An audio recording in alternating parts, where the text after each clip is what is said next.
আমার কোনো অধিকার নেই।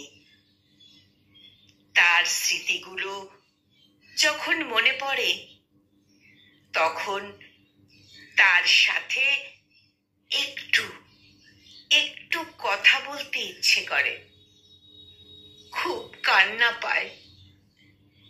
কিন্তু আমি যে নিরুপায়, আমি যে চাইলেও একটু কথা বলতে আর পারবো না তার সাথে। আমার যে সেই অধিকার নেই আর। আমি যে চাইলেও একটা কল, মেসেজ করতে পারবো না তাকে।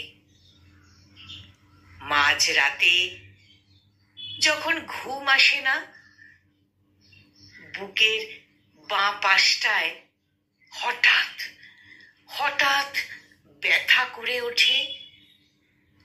প্রিয় কিছু হারিয়ে ফেলার বেদনা যখন খুব করে পোড়ায়, বালিশে মুখ গুঁজে যখন ফুঁপিয়ে কেঁদে উঠি,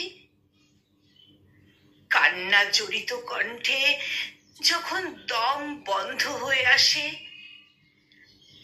আমি যখন আর আর নিঃশ্বাস নিতে পারি না, তখন তখন যে গ্যালারির কোণে লুকায়িত বিশেষ ফোল্ডারে যত্ন করে রাখা প্রিয় মানুষটির সেই হাসি মাখা মুখ দেখে একটু একটু শান্তি মেলে।